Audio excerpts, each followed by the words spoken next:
Hello guys, welcome to the new episode of my channel. এখন এই ভিডিওতে কথা বলবো আপকামিং বলিউড সিনেমা ছাবা, যার ট্রেলার রিলিজ করা হয়েছে। যে সিনেমাটাতে মুখ্য চরিত্র অভিনয় করছে ভিকি কৌশল, রশ্মিকা মান্দানা এবং অক্ষয় খান্না। সিনেমাটাকে ডিরেক্ট করেছে লক্ষ্মণ উতেকার এবং এটাকে ম্যাডক ফিল্মস এই সিনেমাটাকে প্রডিউস করছে। তো এই ছাবা সিনেমাটা আমরা প্রত্যেকে জানি যে ছত্রপতি সম্ভাজি মহারাজের জীবনের ওপর তৈরি হয়েছে এই সিনেমাটা। তো ট্রেলারটা কেমন হলো সেটা জানার আগে আমরা একটু ছোট্ট করে জেনে নিই ছত্রপতি সম্ভাজি মহারাজ সম্বন্ধে। ছত্রপতি সম্ভাজি মহারাজ হচ্ছে ছত্রপতি শিবাজি মহারাজের বড় ছেলে। তিনি ১৬৫৭ খ্রিস্টাব্দে জন্মগ্রহণ করেন এবং ১৬৮২ খ্রিস্টাব্দে মাত্র ২৫ বছর বয়সে তিনি সিংহাসন আরোহণ করেন এবং ১৬৮৯ খ্রিস্টাব্দে মাত্র ৩২ বছর বয়সে তিনি মারা যান। এবং তার এই যে পুরো সিংহাসন আরোহণের সময়টা, এই পুরো সময়টায় তিনি বেশিরভাগ সময় কাটিয়েছেন যুদ্ধ, সেটা নিজেদের বিভিন্ন টেরিটরির যে রাজারা তাদের সঙ্গে যুদ্ধ বলুন, কি বহিঃশত্রু মানে মুঘল, তারপরে পর্তুগিজ, তারপরে আফসানিয়ান বা দক্ষিণের হোলাকার সিন্ধিয়া, এদের সাথে যে যুদ্ধ হয়েছিল এই প্রত্যেকটা যুদ্ধ বেশিরভাগ সময়টা তার কেটেছে। এবং আপনি যদি তার সময়কাল দেখেন, তার রাতের সময়কাল দেখেন, বেশিরভাগ সময় তিনি বহুবার এরকম হয়েছে যে তার নিজের আত্মীয়রা, তার সৎ মা তার বিরুদ্ধে ষড়যন্ত্র করেছেন বিভিন্ন সময়। এবং তিনি যে মুঘল সম্রাট ঔরঙ্গজেবের কাছে ধরা পড়েন, সেটাও কিন্তু এক ছলের মাধ্যমেই তাকে ধরে ফেলা হয়েছিল। তারই বিভিন্ন সেনাপতি মন্ত্রীরা তার বিরুদ্ধে ষড়যন্ত্র করে তাকে ধরিয়ে দিয়েছিল এবং খুবই অত্যাচারভাবে, মানে আপনারা এটা জানবেন কিনা জানি না, যারা ইতিহাস জানেন, যে ঔরঙ্গজেব শিবাজি মহারাজের থেকেও বেশি বিরক্ত ছিলেন ছত্রপতি সম্ভাজি মহারাজের উপর। এবং যেসব ছত্রপতি মারাঠা সম্রাটরা দের সঙ্গে ঔরঙ্গজেবের সময়কালে ছিলেন, তাদের মধ্যে সবথেকে বেশি ঔরঙ্গজেব আতঙ্কে থাকতেন ছত্রপতি সম্ভাজি মহারাজকে নিয়ে। ঠিক আছে, এবং ছত্রপতি সম্ভাজি মহারাজকে অত্যন্ত টর্চার করে মারা হয়েছিল। তার মানে প্রায় ৪০ দিন ধরে তার উপর অত্যাচার করা, তার শরীরের সমগ্র তাকে ইসলাম ধর্ম গ্রহণ করার জন্য ঔরঙ্গজেব বলেছিলেন এবং তিনি নিজের ধর্ম ত্যাগ করেন এবং সেই জন্য ৪০ দিন ধরে তার উপর অত্যাচার করা হয়। তার শরীরের সমস্ত স্কিন তুলে নেওয়া হয়, তার হাতের প্রত্যেকটা নখ উপড়ে ফেলা হয়, তার ২ চোখ গেলে দেওয়া হয় এবং তারপরে তার শরীরকে টুকরো টুকরো করে নদীর জলে ভাসিয়ে দেওয়া হয়। এইভাবে তাকে হত্যা করা হয়েছিল। It is very pathetic, but তিনি মানে যে ৩জন ছত্রপতিকে মারাঠা সাম্রাজ্যের মানে লিজেন্ড মনে করা হয়, তাদের মধ্যে একজন হচ্ছে সম্ভাজি মহারাজ এবং বাকি ২জন ছত্রপতি শিবাজি মহারাজ এবং ছত্রপতি শাহু মহারাজ। তো সেই ছত্রপতি সম্ভাজি মহারাজের জীবনের ওপরেই কিন্তু এই সিনেমাটা নির্মিত হয়েছে এবং এই সিনেমাতে মুখ্য চরিত্র অভিনয় করছে ভিকি কৌশল।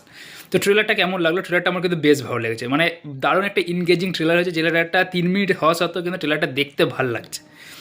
এই ট্রেলারের সবথেকে বড় প্লাস পয়েন্ট হচ্ছে ট্রেলারের অ্যাকশন সিনসগুলোকে যেভাবে ডিরেক্ট করা হয়েছে, যেমন লার্জ স্কেলের সিনগুলো ডিরেক্ট করা হয়েছে, যুদ্ধের সিনগুলো যেভাবে দেখানো হয়েছে বেশ ভালো লাগছে।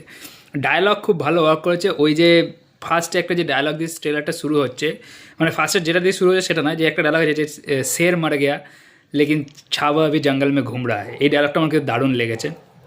তারপরে যে ভিকি কৌশলের যে ডায়লগ, তারপরে ওই যে ডায়লগটা আছে যে अगर মারাঠা সাম্রাজ্য के ऊपर आँख उठा के भी देखे तो मुगल सल्तनत की छाती चीर देगा, এই যে ডায়লগটা খুব ভালো লেগেছে। অক্ষয় খান্নার যে এন্ট্রিটা, অক্ষয় খান্নাকে তো দারুণ মানিয়েছে অ্যাজ ঔরঙ্গজেব, মানে বোঝাই যাচ্ছে না। আমি তো ফার্স্টে ওরা ভেবেছিলাম যে রোহিত রয় ভেবেছিলাম আমি, রোহিত রয়ের যে ভাই। তারপরে অক্ষয় খান্নাকে দারুণ লাগছে দেখতে। এবং অক্ষয় খান্নার যে এন্ট্রির যে বিজিএমটা, সেই বিজিএমটাও কিন্তু দারুণ মানিয়েছে। একটা স্লো বিজিএম হয়ে চালু হচ্ছে, এটা ভালো লাগছে। এবং অক্ষয় খান্নার যে ডায়লগটা, যে हम पूरे ख़ानदान के जनाजे के ऊपर से हम ये मुकुट ताज अपने सिर पे पहने हैं।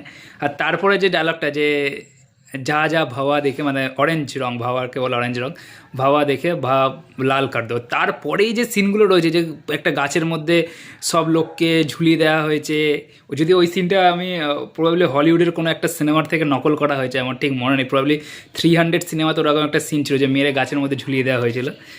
তো ওই একটা সিন, এবং তারপরে যে সিনগুলো দেখানো হয়েছে, রক্তে নদীর জল পুরো রক্তে লাল হয়ে গেছে, তারপরে মানুষকে জ্বালিয়ে দিচ্ছে, মহিলাদের কাপড় শাড়ি খুলে নিচ্ছে, মানে যে ঔরঙ্গজেব আমলে এইসব জিনিসগুলো কিন্তু সত্যি হয়েছিল। অত্যাচার, হিন্দুদের ওপর যথেষ্ট পরিমাণ অত্যাচার, এবং মানে সে অত্যাচার কল্পনা করতে পারবেন এরকম অত্যাচার। সেই সিনগুলো কিন্তু ওই ছোট্ট কয়েক সেকেন্ডের মধ্যে কিন্তু ভালো বুঝিয়েছে। ওই যে ডায়লগটা মানে ইম্প্যাক্টফুল এতটাই ছিল যে পরের যে সিনগুলো রয়েছে সেই সিনগুলো কিন্তু মানে দারুণভাবে কাজ করছে। মানে ওইটুখানি জায়গায় আপনি বুঝতে পারছেন যে বিভৎসতা কী হতে পারে। তো সিনেমাতে আরও ভালো করে বোঝা যাবে। এবং শেষে যে ডায়লগটা, যে এক संभाजी मारा तो मराठा हो कि हर घर में एक सिवा एक संभाजी पैदा हो जाएगा, लेकिन तू मारा तो তেরা পুরা সালতানাত বিখার জায়গা। এই ডায়লগটাও কিন্তু ভালো, ডায়লগ খুব ভালোভাবে কাজ করেছে, বিজিএমগুলো খুব ভালো, অ্যাকশন সিনসগুলোকে খুব ভালোভাবে ডিরেক্ট করা হয়েছে, যেগুলো দেখতে আপনার ভালো লাগবে। প্রত্যেকটা অ্যাকশন সিনস ভালোভাবে ভালো লাগবে আপনার, সেটা গদা দিয়ে ফাইটটা হোক, সেটা সেই জলে তীরধনুক দিয়ে ফাইট হোক, বা ওই নৌকার নোঙর দিয়ে যে ফাইটটা, যেটা প্রবলি এটা লাস্ট ফাইট ওটা সিনেমার প্রবলি ওইটা, তো ওই ফাইটগুলোর প্রত্যেকটা ভালো লাগছে, ঠিক আছে। এখানে রাশ্মিকা মান্দানা সম্ভাজি মহারাজের স্ত্রীর রোলটা প্লে করছে।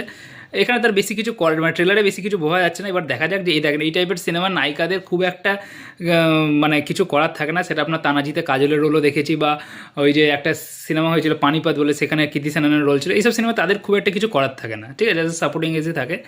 তো দেখা যাক কী হয়, কিরম রোলটা তার আছে। আশুতোষ রানা এখানে একটা ইম্পর্ট্যান্ট পার্ট প্লে করছে, প্রবাবলি তিনি কোনো মন্ত্রী হবেন হয়তো সম্ভাজি মহারাজের, সেই রোলটা তিনি প্লে করছেন।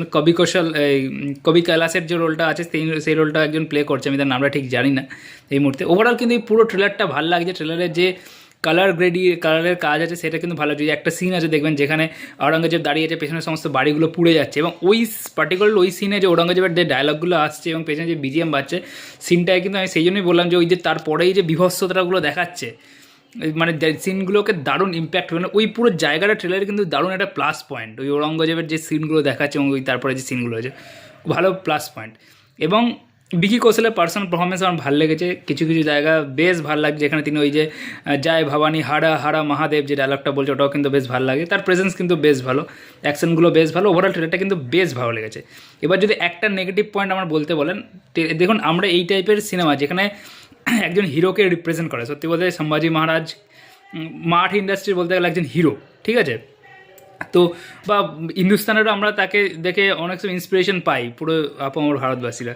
তো সেই তার উপরে যখন সিনেমা তৈরি হচ্ছে, তো আমরা ট্রেলারের মধ্যে এমন কিছু ডায়লগ চাই যে যেগুলো শুনে গুজবাম ক্রিয়েট হয়, বাট সেই গুজবাম মুভমেন্ট এখানে কিন্তু খুব একটা পেলাম না। ডায়লগগুলো শুনতে ভালো লাগছে, সেগুলো ইম্প্যাক্টফুল, বাট গুজবাম ক্রিয়েট করার মতো কিন্তু ডায়লগ এখানে কিন্তু খুব একটা নেই, ঠিক আছে। তো এইটাই আমার একটা মাইনাস পয়েন্ট লাগলো। এছাড়া আর একটা ছোটো মাইনাস পয়েন্ট আমার লেগেছে, যে একটা সিন আছে দেখবেন যেখানে দেখাচ্ছে যে আপনার ভিকি কৌশল জল থেকে উঠে আসছে, এবং তার যে ওই হাঁটার মধ্যে একটা সোয়াগ আছে, যেটা হিরোদের মতো লাগছে।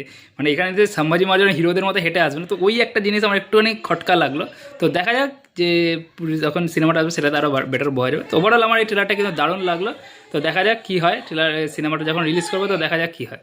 তো এটাই ছিল আজকে ভিডিও। আপনাদের ট্রেলারটা কেমন লাগবে জানাতে পারেন। ভিডিও ভালো থাকলে অবশ্যই লাইক করবেন, চ্যানেল সাবস্ক্রাইব করবেন। Thank you.